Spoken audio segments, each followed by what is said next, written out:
Hello, this is Aline White Swan. Welcome to the Mysterious Domain Movie Palace. I kind of am celebrating a little belated Christmas and New Year on my channel because I was so busy. This is my first opportunity to make a video for you. But, you know, traditionally, we are in Christmas tide. The entire month of January is Christmas tide, which ends on February 2nd, which is Candlemas, where we can bring all our candles to the cathedral and have them blessed. And that's the day of the presentation of the baby Jesus in the temple. So in honor of Christmas tide, which also contains my birthday, I am going to continue to celebrate. And what I have for you this time, since ghost stories are part of Christmas tradition, and why wouldn't it be? Because, you know, traditionally in the pre-electric light era, people would have to gather around the fire. And what else can you do there in the winter? You can tell stories, and because it's dark and the winds are blowing and the wolves are howling, it's kind of conducive to telling ghost stories. What I have for you is, by the skin of my teeth, fingers crossed, this will stay up, because in 2000, there was a television series called Ghost Stories for Christmas, and they feature one of our favorites of the channel, Christopher Lee, and we have a story by M.R.James, and this is a story that I've always really liked of M.R.James because it has this kind of fairy tale quality to it. So he's going to tell the ash tree story. So I won't take any more of your time. Let's just sit back and enjoy the ash tree as told by Sir Christopher Lee in the way only he can tell it. And Merry Christmas tide.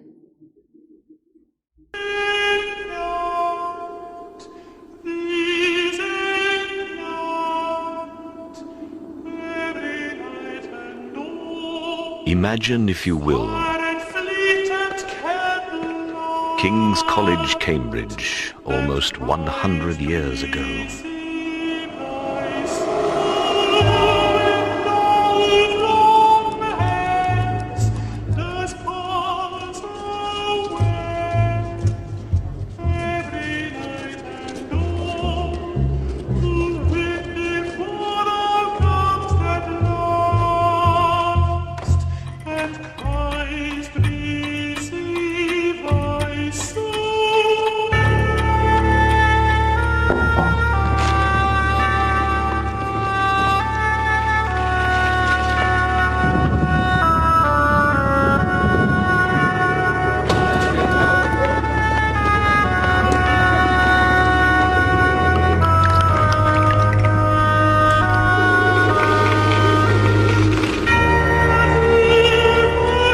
Every Christmas Eve has its ritual. Those invited make their way for the appointed time. Out of the darkness, while the master waits.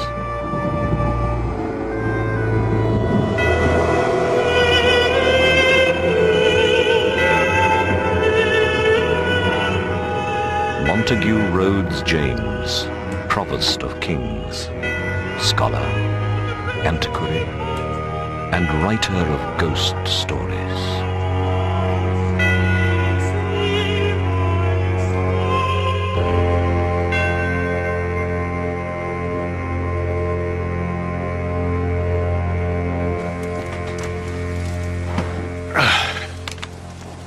Everyone who has travelled over eastern England knows it's studded with fine country houses, the sort with parks of 80, 100 acres.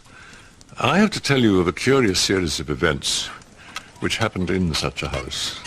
It is Castringham Hall in Suffolk, Italian portico, square block of white house, older inside than out, park with fringe of woods and lake.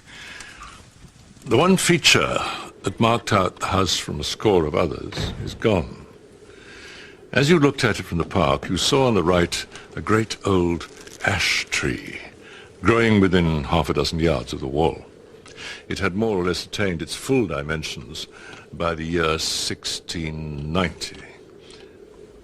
In that year, the district in which the hall was situated was the scene of a number of witch trials. Whether the persons accused of this offence really did imagine that they were possessed of unusual powers of any kind, or whether they had the will, at least, if not the power, of doing mischief to their neighbours, or whether all the confessions, of which there are so many, came about because the witch-finders had such cruel ways and means, these are questions which are not, I fancy, yet solved. Castringham, too, contributed a victim to the witch-hunting hysteria. Mrs. Mothersole was her name, and she differed from the ordinary run of village witches only in being rather better off and in a more influential position. Efforts were made to save her by several reputable farmers of the parish. They did their best to testify to her character and were anxious what the verdict of the jury would be. What seems to have been fatal to the woman was the evidence of the then proprietor of Castringham Hall, Sir Matthew Fell. He testified to having watched her on 3 different occasions from his window at a full moon, gathering sprigs from the ash tree near his house. She climbed into the branches, clad only in her shift, and was cutting off small twigs with a peculiarly curved knife, and as she did so, she seemed to be talking to herself. On each occasion, Sir Matthew had done his best to capture the woman, but she'd always taken alarm at some accidental noise he had made, and all he could see when he got down to the garden was a hare running across the park in the direction of the village. Mainly on this evidence of Sir Matthew's, though there was much more of a less striking and unusual kind from other parishioners, Mrs. Mothersole was found guilty and condemned to die. She was hanged a week after the trial, with 5 or 6 more unhappy creatures at Bury St. Edmunds. Sir Matthew Fell, then Deputy Sheriff, was present at the execution. It was a damp, drizzly March morning when the cart made its way up the rough grass hill outside Northgate, where the gallows stood. The other victims gave up hope. They were broken down with misery. But Mrs. Mothersole was, as in life, so in death, of a very different temper. Her poisonous rage, as a reporter of the time puts it, did so work upon the bystanders, even upon the hangman, that it was said by all that saw her that she seemed to turn into a mad devil before their very eyes. Yet she offered no resistance to the officers of the law. But for those who laid hands on her, she had such fury and spite in her face, as one of them told me afterwards. The very memory of it preyed upon his mind for the next 6 months. However, all that she is reported to have said were the seemingly meaningless words, which she repeated more than once in an undertone. There will be guests at the hall.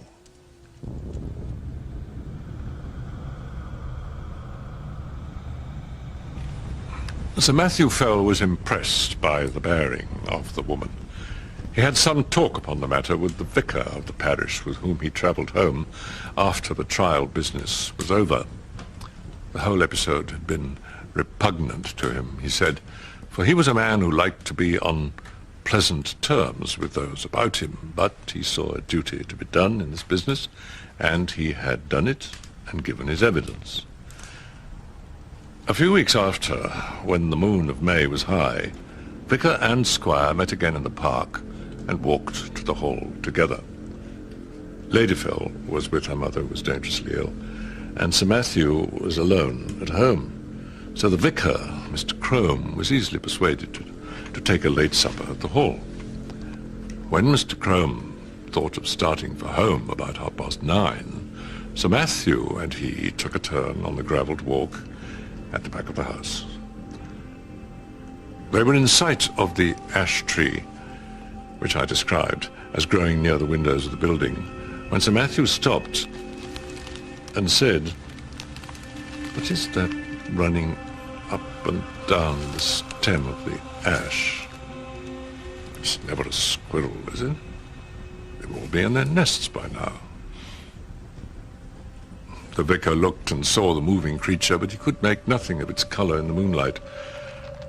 The sharp outline, however, seen for an instant, was imprinted on his brain, and could have sworn, he said, though it sounded foolish, that squirrel or not, it had more than 4 legs.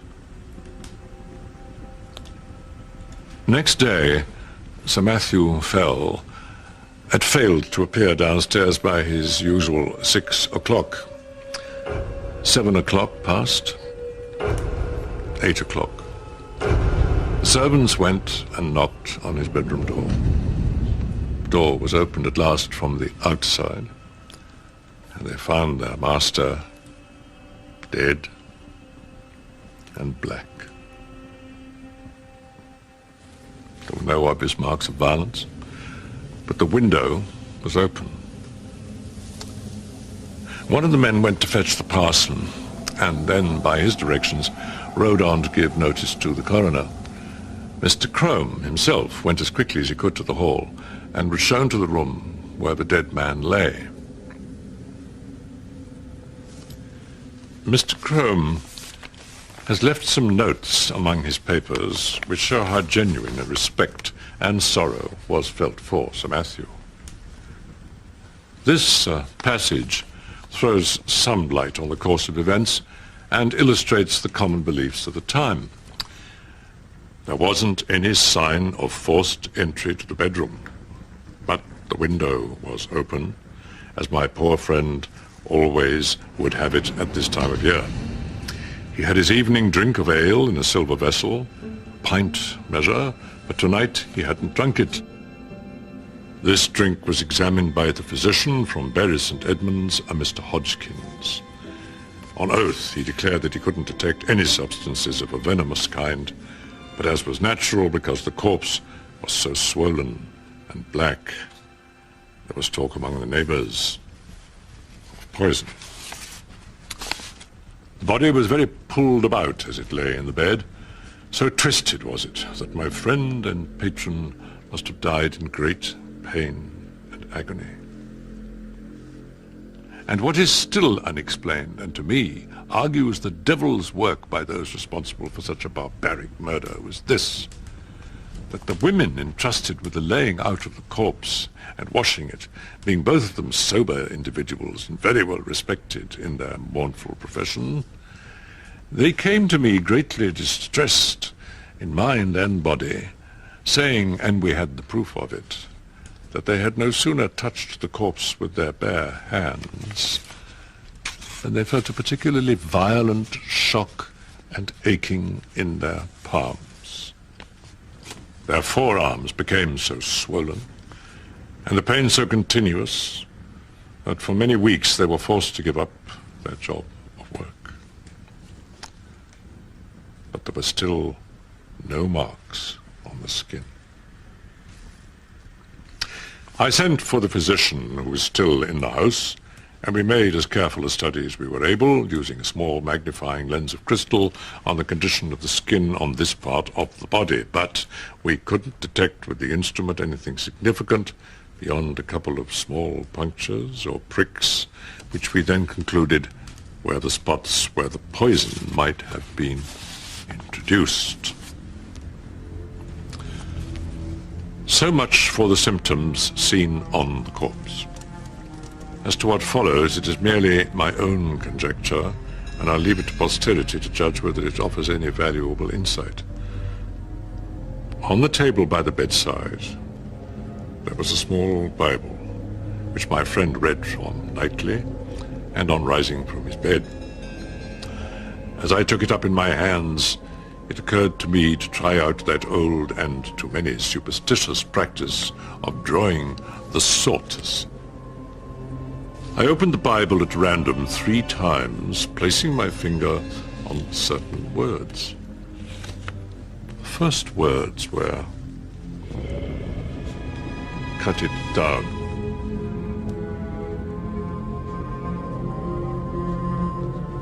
And the second time, "It shall never be inhabited." And the third, "Her young ones also suck up blood."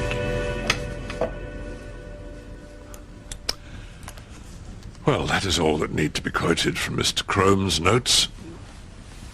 Sir Matthew's son, also Matthew, succeeded to the title and estates, and so ends the first act of the Castringham tragedy. The new baronet did not occupy the room in which his father died. No, indeed, was it slept in by anyone except an occasional visitor during the whole of his tenure. Nothing in particular marked the second Sir Matthew's reign, except the curiously constant rate at which he lost cattle and livestock, dying, which showed a tendency to increase slightly as time went on. The Castringham sickness. He put an end to it at last by a very simple expedient, by shutting up all his beasts in sheds at night and keeping no sheep in his park. For he had noticed that nothing was ever attacked that spent the night indoors. The second Sir Matthew died, and was succeeded by his son, Sir Richard.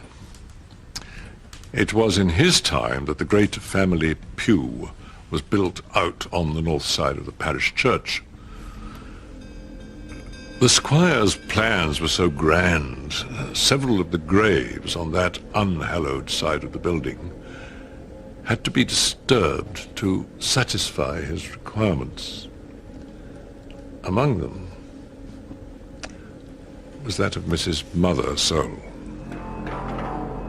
A certain amount of interest was excited in the village when it was known that the famous witch, who was still remembered by a few, was to be exhumed. And the feeling of surprise and disquiet was all the stronger when they found that though her coffin was fairly sound and unbroken, there was no trace whatever inside of body, bones, or dust. The incident revived for a time all the stories from 40 years ago about witch trials and about the exploits of the witches. Sir Richard's orders that the coffin should be burnt were thought by a good many to be rather foolhardy, but they were duly carried out. One morning, Sir Richard woke after a night of discomfort. It had been windy, and his chimney had smoked persistently, and yet it was so cold that he needed to keep a fire going. Also, the window rattled so much that no man could have got any sleep. And here was the prospect of several notable guests arriving in the course of the day, who would expect sport of some kind.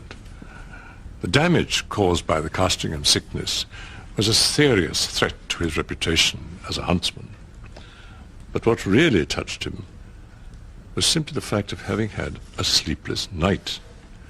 He certainly wouldn't be able to get any sleep in that room again. He must have a room with a western lookout, so that the sun could not wake him early, and it must be away from the business of the house. The housekeeper was at her wit's end. "Well, Sir Richard," she said, "you know that there's only one room like that in the house." "Which may that be?" said Sir Richard. "That is Sir Matthew's, the west chamber." "Well, put me in there. Well, that's where I'll sleep tonight," said her master. "Oh, Sir Richard, but No one has slept there for 40 years. The air has hardly been changed since Sir Matthew died there. Come, come, open the door, Mrs. Chuddock. I'll see the room at least. So it was opened. And indeed the smell was very close and earthy. Sir Richard crossed to the window and impatiently, as he always did things, threw the shutters back and flung open the casement. For this end of the house was one which the alterations had barely touched, grown up as it was, with a great ash tree, and otherwise concealed from view. Air it, Mrs. Chuddock, all today, and move my bed furniture in the afternoon.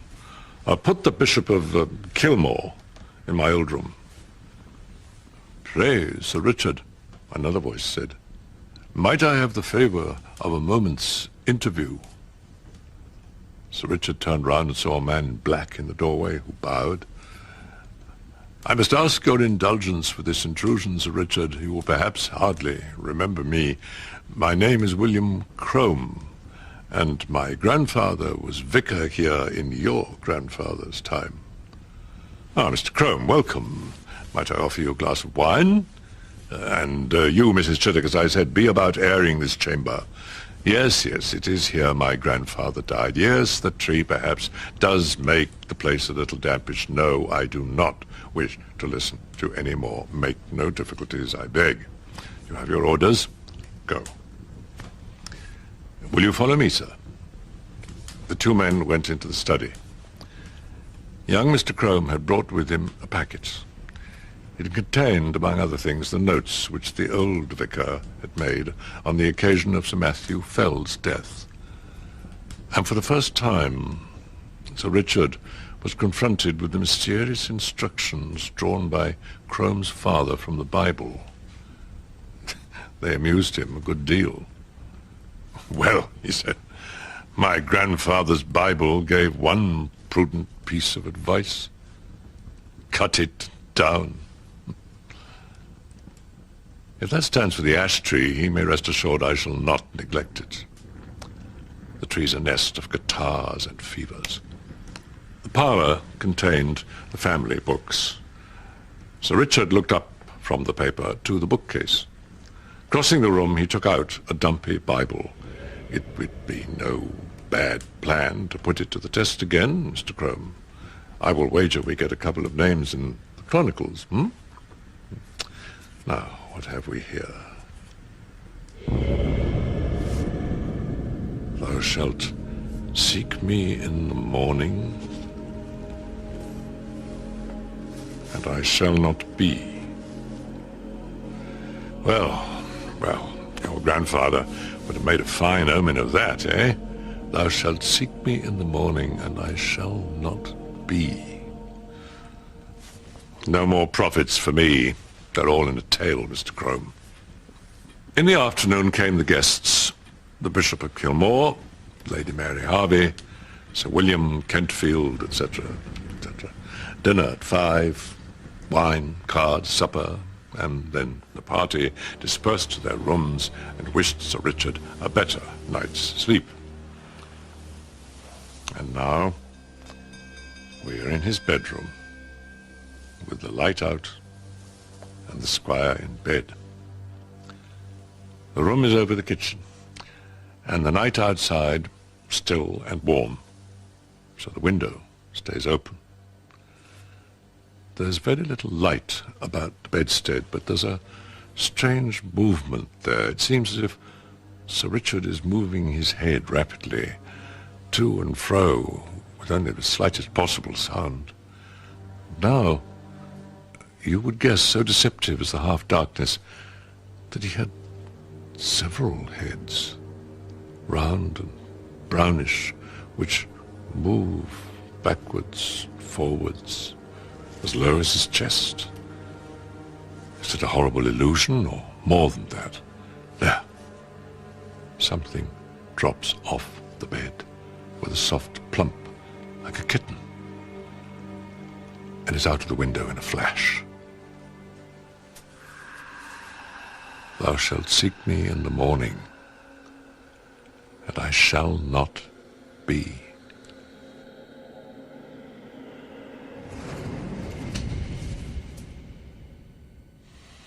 As with Sir Matthew, so with Sir Richard. Dead and black in his bed.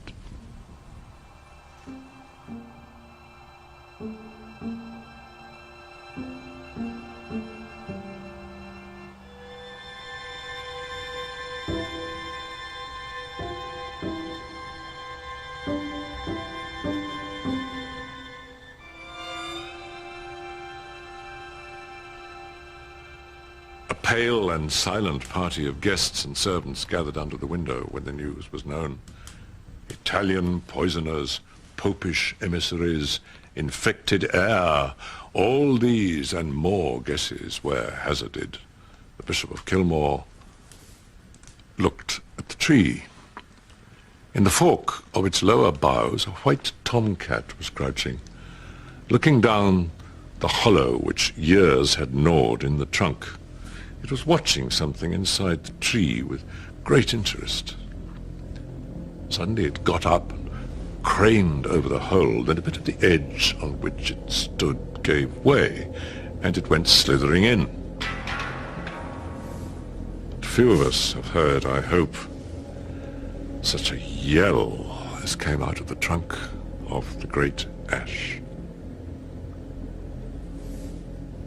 Lady Mary Harvey fainted outright, and the housekeeper stopped her ears and fled. The Bishop of Kilmore and Sir William Kenfield stayed.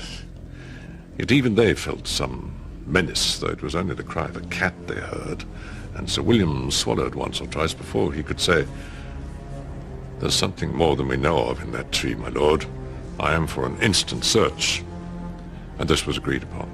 A ladder was brought, and one of the gardeners went up, and looking down the hollow, could detect nothing but a few dim indications of something moving. They got a lantern and let it down by rope. Up he went again.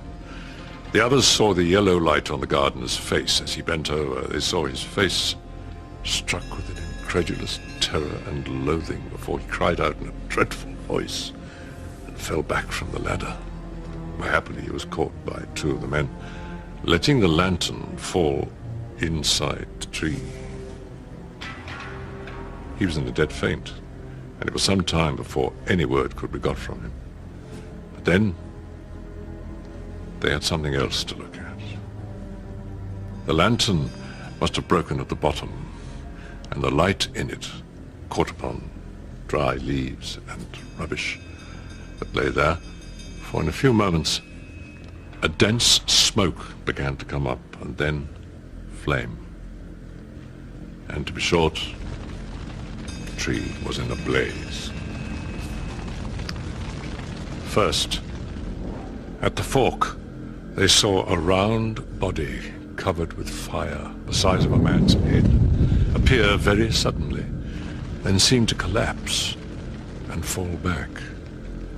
This 5 or 6 times, then a similar ball leapt into the air and fell on the grass, where after a moment it lay still.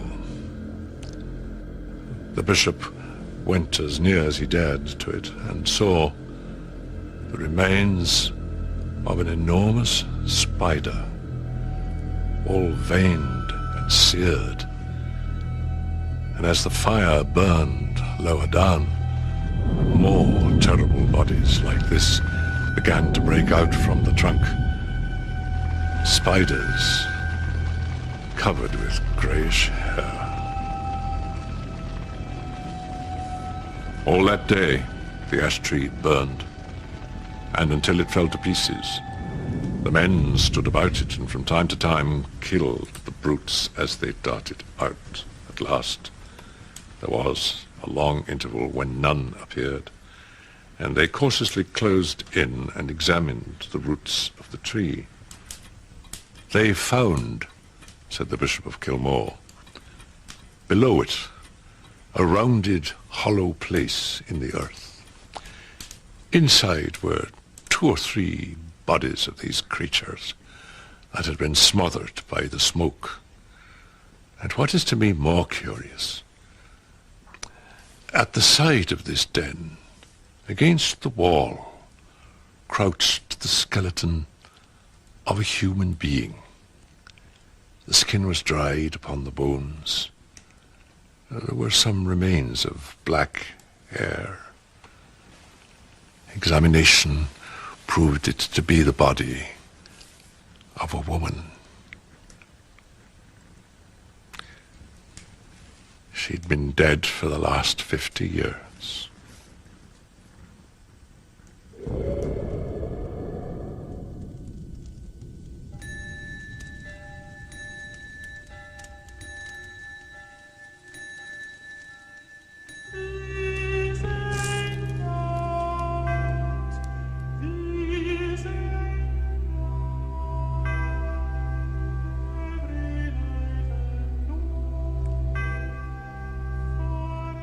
And the unsettling mystery of room number 13 is Friday's ghost story for Christmas, 10 to 11, here on BBC Two.